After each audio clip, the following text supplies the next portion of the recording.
지난 주간에 우리는 설 명절을 지냈습니다. 온 가족이 또 온 가족뿐만 아니라 온 국민이 대이동을 하였죠. 그렇게 가족들과 즐거운 만남을 가지면 즐거움도 있지만 어른들에게는 부담이 있어요. 저도 이제 결혼을 하고 어른이 되었잖아요. 머리에 상투를 틀고 나니까 한 가지 부담이 생기더라고요. 그건 뭐냐? 세뱃돈 주는 거예요. 세뱃돈 주는 게 부담이 되더라고요. 그러면서 사실은 저에게는 이제 뭐 조카도 자녀도 많지 않고 하니까 제 안에 결정해야 했던 한 가지 문제는 누구에게까지 이 세뱃돈을 줘야 하나. 지난 주일에 윷놀이 하기 전에 우리 링크처치 링커들 다음 세대들에게 세뱃돈을 주려고 결정을 하면서 사실 많은 액수는 아니었습니다만 제 나름대로는 하나하나 나눠주고 싶었던 거예요. 그래서 여러분 이제 기도하십시오. 내년에는 좀 색깔이 초록색으로 변하고 그 후년에는 조금 더 이제 호박 색깔로 변하게 기도하십시오. 아멘. 아멘. 그랬으면 좋겠습니다. 그런데 어찌 되었든 제 안에는 이걸 어디까지 줘야 되지? 몇 개를 준비해야 되지? 이게 고민이 있었던 거예요. 유빈이 생각은 유빈이는 앞으로 세뱃돈을 받는다면 이제 20살이 됐어요. 이번에 받았어요? 받았어요. 그러면 언제까지 받을 수 있을 것 같아요? 언제까지요? 대학생까지는. 그럼 대학 졸업하면 안 받아요? 그럼 대학 휴학생은? 저는 자, 오케이, 졸업이 기준이다. 이내 간사님에게 여쭤볼게요.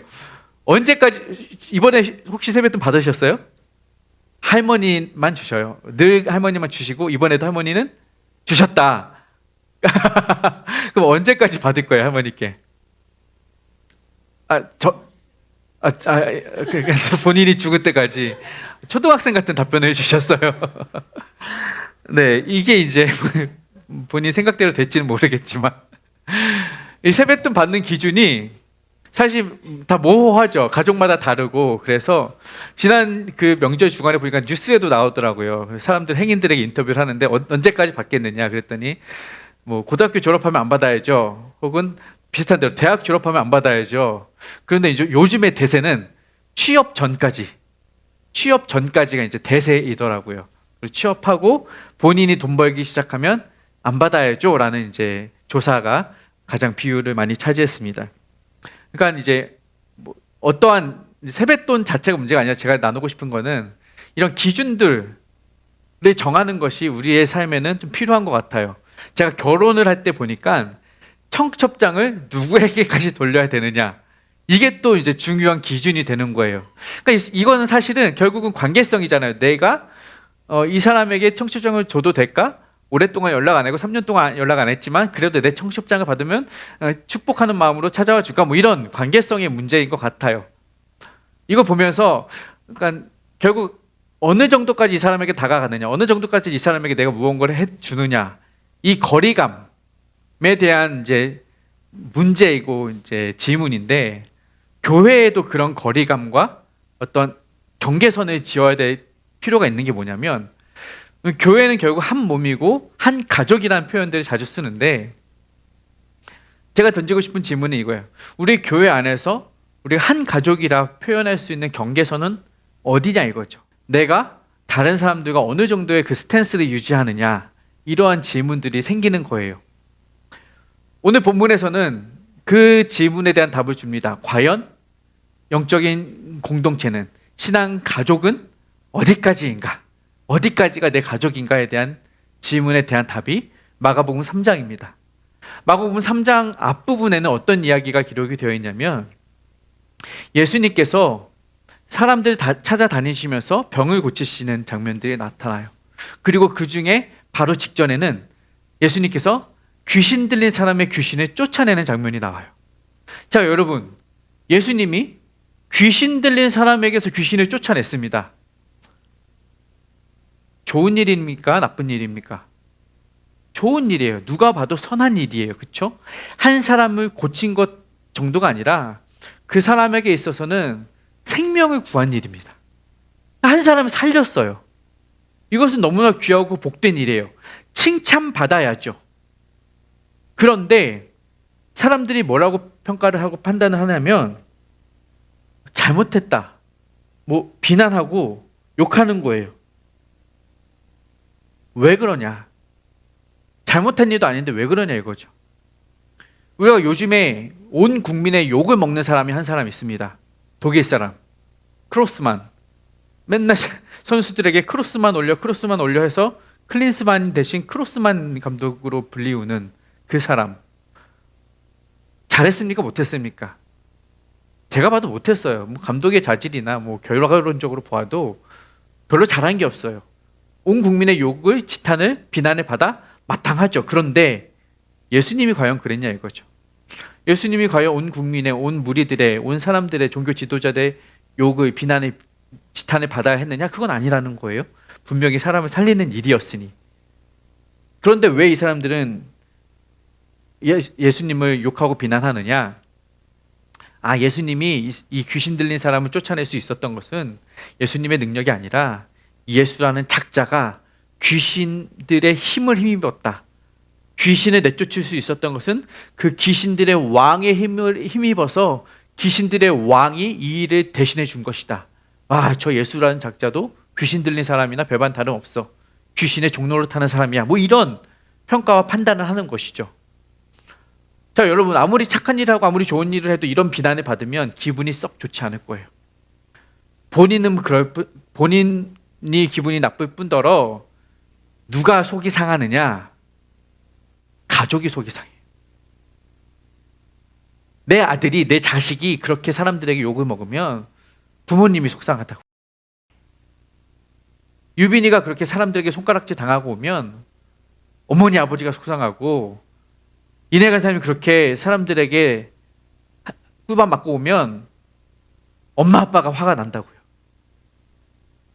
예수님이 사람들에게 그렇게 비난을 받으니 집에 있던 예수의 어머니와 그의 형제들이 속이 상한 거예요. 그래서 찾아옵니다. 어떤 마음으로 찾아왔느냐?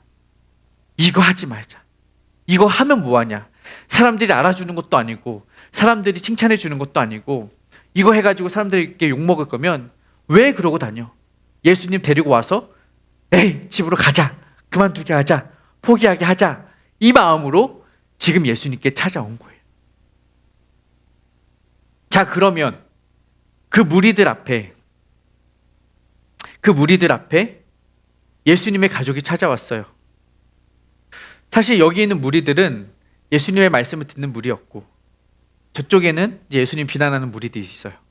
자, 예수님의 비난하는 무리들은 저쪽에 반대편에 있다 치고, 예수님을 좋아하는 무리들이 예수님과 함께 이렇게 모여 있습니다. 자, 거기서 예수님의 가족이 왔다고 생각해 보세요. 와, 예수님의 가족이야? 바로 그 위대하신 예수님의 어머니야? 와, 예수님의 동생이라고 이 사람이 시선이 가겠죠. 이 가족들에 대하여 사람들이 와, 좋겠다.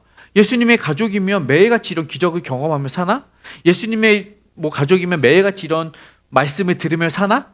부럽지 않겠어요? 그런 마음이 그 무리들 안에는 들었다는 거죠. 그런데 오늘 마가복음에서는 그 무리들이 예수님과 예수님의 가족을 바라보았던 시선과 다른 시각으로 예수님의 가족들을 보기 시작합니다. 무슨 말이냐? 31절과 32절을 보겠습니다. 시작. 그때 예수의 어머니와 동생들이 와서 밖에 서서 사람을 보내어 예수를 부르니, 보소서 당신의 어머니와 동생들과 누이들이 밖에서 찾나이다. 예수님의 가족들이 예수님을 찾아왔는데 어디에 있어요? 밖에 서 있어요. 이 상황을 우리가 그림을 그려보면서 이해를 하면 쉬워요. 사실 예수님은 이 모든 무리의 중심에 계셨겠죠. 그리고 예수님을 따르던, 예수님의 말씀을 듣고 싶었던, 예수님의 경험을 보면서, 예수님의 이적을 경험하면서 예수님을 떠받들었던 그 사람들은 예수님 주변에 켜켜이 둘러싸고 있었을 거라고요. 무리들이. 그러면 예수님을 보려고 찾아왔던 예수님의 가족들은 이 무리들 안으로 쉽게 틈타 들어오기가 어려웠을 거예요. 그러니 밖에 서서 예수님을 불렀다는 거예요. 밖에 서서 예수님을 부르니 이 밖에 있던 사람이 전달해서 예수님에게 말해준 거예요. 밖에 예수님 당신의 가족들이 와 있습니다 라고 말을 해주는 것이죠. 상황적으로는 그래요. 그런데 마가가 여기서 밖에 서 있다라는 말씀을 두 번 반복한 이유는 분명히 있습니다. 단지 거리상의 밖, 위치상의 밖을 말하는 것이 아니라는 거예요. 여기서 말하고 싶었던 마가의 의도는 이 가족들이 예수님의 어떠한 사역의 변두리에 밖에 서 있었다라는 거예요. 영적인 관계가 예수님과 멀리 떨어져 있었음을 암시하는 표현입니다. 무슨 말이냐? 이때 당시 예수님의 나이가 30살입니다. 예수님의 나이가 30살이에요. 그럼 예수님과 예수님의 어머니는 몇 년 동안 함께 살았어요? 30년을 함께 산 거예요. 예수님과 함께 30년을 동고동락한 어머니예요. 자, 일반적으로 객관적으로 나 외에 나를 가장 잘 아는 사람은 결국 어머니라는 거죠. 우리 가족이라는 거예요. 어머니뿐만 아니라 그와 함께 했던 형제 자매들이 있었으면 누가 나를 가장 잘 아느냐? 형제 자매예요. 나의 장점도 가장 잘 알고 나의 단점도 잘 알고 내 엉덩이에 점난 거는 다른 사람은 몰라도 어머니는 아신다는 거고. 그렇죠? 그런 거예요. 그런데 그 어머니와 가족들이 지금 예수님 앞에 나왔을 때의 태도를 보면 아까 말씀드렸지만 예수님 앞에 어떤 마음으로 나왔어요? 이 사역 그만두게 하자. 이 사명 멈추게 하자. 에이 그까짓 거 해서 욕만 먹는 그 일 왜 하게 내버려 두냐? 내 귀한 아들, 우리 귀한 형님 집으로 모셔가서 편히 쉬게 하자. 이 마음으로 온 거잖아요. 그런데 사실 예수님은 응당 그 일을 하셔야 해요. 비난을 받으셔도 지탄을 받으셔도 사람들에게 인정을 받지 못하더라도 예수님이 이 땅에 오신 이유가 그런 사람들을 고치고 회복시키고 병든 자를 치유하기 위함이셨고 실제로 예수님은 이 땅에서 그러한 고난과 고초를 받으실 것을 작정하고 오신 분이기 때문에 사실 예수님의 사명에 있어서 그러한 것쯤은 결코 문제가 되지 않는 일이에요. 더 커다란 대의 명분을 위해서 작은 어떠한 비난과 손가락질은 감수할 만한 일이었던 거죠. 그러나 어머니와 형제들은 그것을 가로막는 것이죠. 10년, 20년, 30년 함께 했어도 예수님이 진짜 이 땅에 오신 이유, 예수님이 진짜 그 사역을 하시는 이유에 대해서는 잘 이해하지 못하였던 것이 바로 이들의 모습입니다. 그러니 마가는 그러한 예수님의 어머니와 가족들의 상태를 비유적으로 표현한 거예요. 어디에 있다? 밖에 서 있다. 엑소. 밖에 서 있다라는 전치사를 썼습니다. 이 단락에서 저는 잠깐 멈추어 우리들의 모습을 한번 점검해 보기 원해요. 30년 동안 예수님과 함께 했지만 정말 예수님의 사역을 이해하지 못했던 어머니나 40년 동안 모태신앙으로 신앙생활을 했지만 정작 예수님의 제자로 살아가지 못하고 있는 내 모습이나 별반 다르지 않구나. 여러분 우리의 모습이 그래요. 10년, 20년, 30년 신앙생활 해도요. 예수님을 잘 알지도 못하고 말씀대로 살아가기는커녕 신앙적으로 선택하고 결정하기는커녕 크리스천으로 살아간다는 것이 내 삶에 무의미할 정도로 그저 종교 표시란에 내 종교는 기독교라고 적는 것 외에는 그 다른 사람들과 별반 다르지 않는 삶을 살아가는 내 모습을 보면서 예수님과 오랜 생활 함께 했으면 뭐하냐 이거죠. 신앙생활 오래 했으면 뭐하냐 이거죠.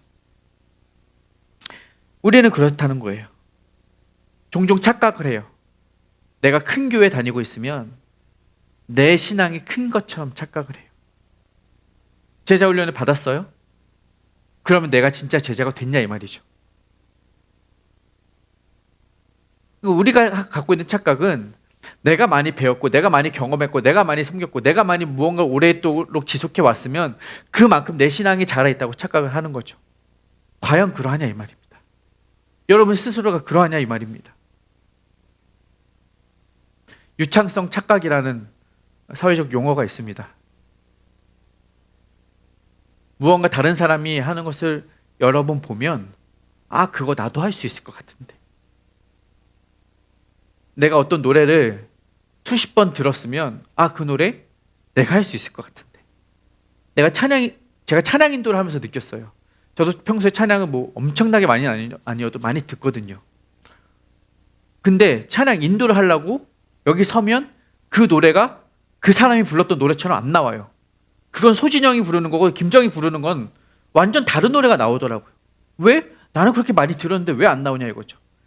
유창성 착각이에요. 유창성 착각. 내가 여러 번 들으면 유창하게 할 수 있을 것이라는 착각이죠. 제가 얼마 전에 슬릭백 유튜브를 엄청나게 봤습니다. 슬릭백 아시죠? 마치 공중부양하는 것 같은 그 걸음, 띵, 뭐라고 표현해야 돼요? 움직임, 무브먼트, 뭐 어쨌든 많이 봤습니다. 제가 궁금했어요. 제가 실제로 집에서 따라해 본 적이 없는데 제가 이 설교를 준비하면서 유창성 착각이라는 표현을 들으면서 슬릭백이 딱 떠오르는 거예요. 아, 저 슬릭백을 내가 지금 유튜브로 수없이 봤는데 내가 과연 주일날 광단에서 이거 딱 시도했을 때 해낼 수 있을까라는 질문이 들었어요. 여러분에게 묻겠습니다. 제가 이 슬릭백을 잘 할 수 있을까요? 없을까요? 보여드릴게요. 슬릭백은 이렇게 하는 겁니다.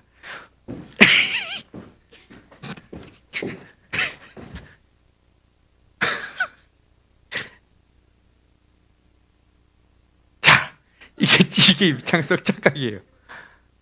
많이 보면 많이 할 수 있을 것 같죠. 잘할 수 있을 것 같죠. 안 돼요. 예전에 EBS 방송에서 그림을 그립시다가 있어요. 밤로스 할아버지 아저씨가 이렇게 아저씨가 와서 캔버스에다가 그림을 쑥쑥 그려요. 페인트칠 몇 번 슉슉슉슉슉 하면 10분 만에 엄청나게 멋진 그림이 나옵니다. 그리고서 하는 말이 참 쉽죠? 이렇게 말을 해요. 우리도 착각을 하는 거죠. 저렇게 분 몇 번 칠하면 엄청난 작품이 나올 것 같은데 과연 그러하냐 이거죠. 여러분, 신앙생활에 이런 착각이 있다는 거예요. 우리가 10년, 20년, 30년 신앙생활 해왔으면 나도 웬만큼 신앙생활 잘하는 것 같은데 문제는 시험이 와요. 문제가 닥쳐와요. 그러면 견뎌내지 못해요. 수없이 설교 들었고 시험이 찾아오면 말씀으로 이겨내라. 기도로 견뎌라. 할 수 있을 것 같은데 정작 내게 시험이 찾아오면 그건 남의 나라 얘기예요. 나는 죽을 것 같이 힘든 거예요. 나에게 아픔이 찾아오면 나에게 어떤 문제가 찾아오면 견뎌낼 수가 없어요. 신앙인이라면 당연히 그렇게 이겨낼 수 있을 것 같았는데 다른 사람에게 조언할 때는 그렇게 해보자라고 말은 쉽게 해왔는데 정작 내가 그 일에 겪으면 안 되더라니까요. 여러분, 신앙은요 그런 착각에 빠져서는 살아갈 수가 없어요. 우리의 신앙은요 그렇게 단기간에 단회적으로 단번에 드라마틱하게 변화를 가져다 주지 않습니다. 우리의 신앙은 한 번 예수님 만났다고 짠하고 끝나는 게 아니에요. 한 번 예수를 주로 고백했다고 해서 내 삶이 달라지는 것도 아니고 한 번 일주일짜리 제자훈련 받았다, 뭐 일주일짜리 특세 나왔다 끝나는 게 아니라고요.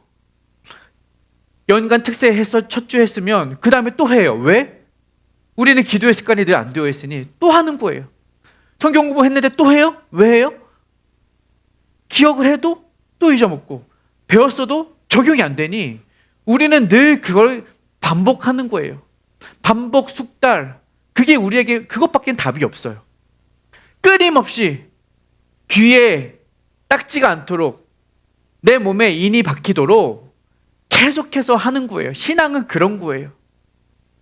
여러분 신앙생활 하면서 주일날 예배 한번 드렸다고 끝난다고 생각하지 마십시오. 우리는 더욱 끊임없이 부단히 연습하고 훈련해야 이것을 가능하게 할 수 있다는 거예요. 그렇지 않고서는 예수님의 어머니 마리아와 가족들과 같은 똑같은 판단의 착오를 오류를 내릴 수밖에 없는 거예요. 나도 할 수 있는데 라는 착각. 틀렸다는 것입니다. 여러분, 여러분의 삶에 신앙생활을 얼마나 하셨든 얼마나 연습하셨든 얼마나 경험하셨든 그 이상을 더 연습하여 훈련하여 연단하시기를 바랍니다. 제가 아마도 작년 12월 30일에 마지막 주일 설교 시간에 그 얘기를 했던 것 같아요. 기본으로 돌아가자. 기본적인 것들부터 갖춰가자. 그거예요. 결국 신앙은 그 기본을 다져가는 것. 그 기본기를 세워가는 것, 그것들을 끊임없이 해가는 것, 그것이 우리에게 필요하다는 것입니다.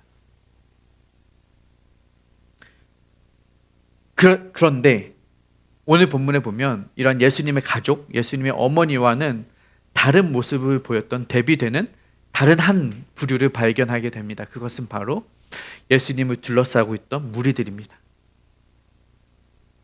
함께 성경 읽어볼게요. 시작. 무리가 예수를 둘러 앉았다가 여짜오되 대답하시되 누가 내 어머니이며 동생들이냐 하시고 둘러 앉은 자들을 보시며 이르시되 아멘. 앞서 예수님과 예수님의 가족들은, 예수님의 어머니와 가족들은 밖에 서 있었습니다. 전치사 엑소를 사용했어요. 그런데 여기서는 무리들은 전치사 페리가 사용됩니다. 이 페리는 근처에, 주변에라는 의미를 갖고 있어요.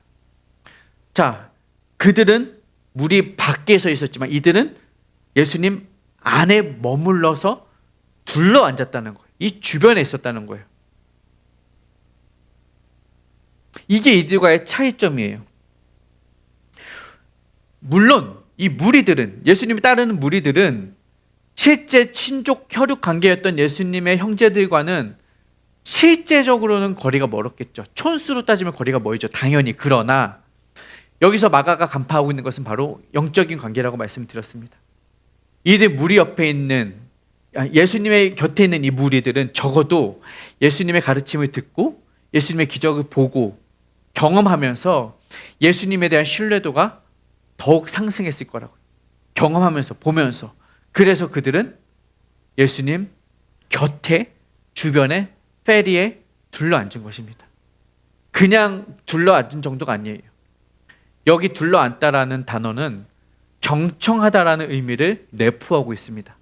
그러니까 그들은 그냥 앉아있는 게 아니라 여러분처럼 둘러앉아서 눈을 주목하여 집중하여 경청하고 있는 상태가 바로 이 무리들의 상태였다는 거예요. 이게 바로 우리가 가져야 할 태도라는 거예요. 밖에 서서 10년, 20년, 30년 보내는 것보다 안에 들어와 둘러 앉아서 함께 지지고 볶고 경험하는 그 관계성이 우리로 하여금 더 큰 영적인 성장과 성숙을 가르쳐 줄 수 있다는 것입니다.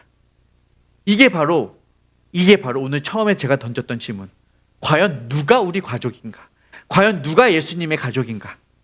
라는 질문에 대한 답이에요.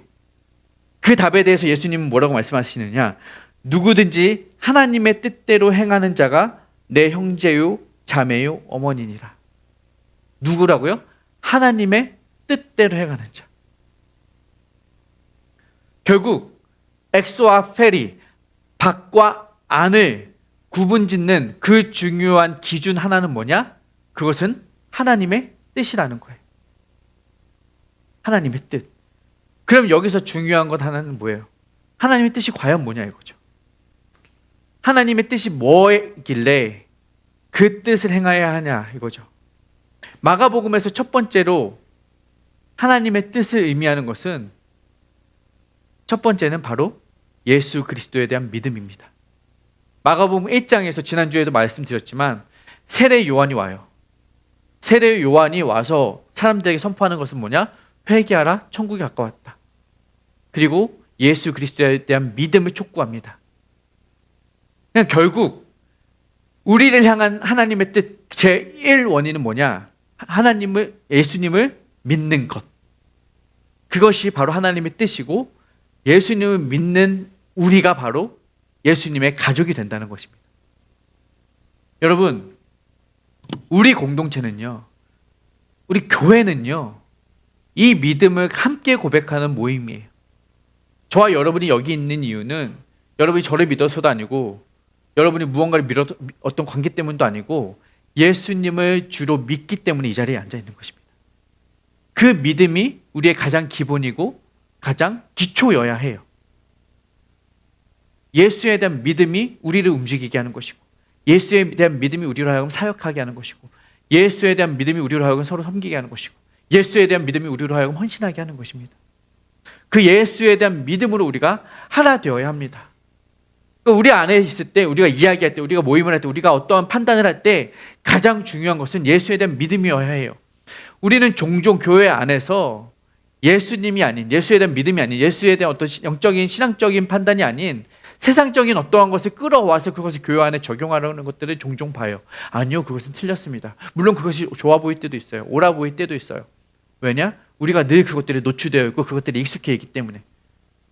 회사에서 일하는 것이 익숙하고, 사람들하고 만나서 노는 게 익숙하고, 어디 뉴스에서 들리는 게 익숙하고, 동호회에서 하던 습관들이 익숙해서 그것들이 우리에게 편하고 우리에게 잘 맞는 옷 같아서 그것들을 교회에도 그대로 적용하고 싶은 마음들이, 욕구들이, 욕심들이 생겨요. 그러나 그것은 옳지 않습니다. 교회에서 가장 기본적으로 따라야 될 기준, 원리는 예수님에 대한 믿음. 그것이 우리의 방향을, 사역의 방향을 결정하고 가늠한다는 것입니다. 여러분, 그러므로 믿지 않는 사람들과 함께 하려는 것을 경계하십시오. 고린도후서는 바로 그것을 말하고 있습니다. 함께 읽겠습니다. 시작. 너희는 믿지 않는 자와 멍에를 함께 매지 말라. 의와 불법이 어찌 함께하며 빛과 어둠이 어찌 사귀며 그리스도와 벨리알이 어찌 조화되며 믿는 자와 믿지 않는 자가 어찌 상관하며. 아시안컵 축구 이야기를 안 할 수가 없는데 아시안컵 축구 선수들은 다 같은 마음으로 갔을 거예요. 그런데 실상은 그렇지 않았던 것 같습니다. 누군가에게는 식사 시간이 중요했고 누군가에게는 탁구 시간이 중요했던 것 같아요. 같은 배를 타고 한 팀이라 원팀이라 외쳤지만 그 안에서 다른 방향을 보고 있으면 조화가 될 수가 없는 것입니다. 서로 불협화음을 일으킬 수밖에 없죠. 우리가 원팀입니다. 한 가족입니다. 함께 갑니다. 그런데 그 안에서 한 방향을 보지 않고 서로 각자 다른 이야기만 하고 있다면 여기 이 배 또한 파손하고 말 것입니다.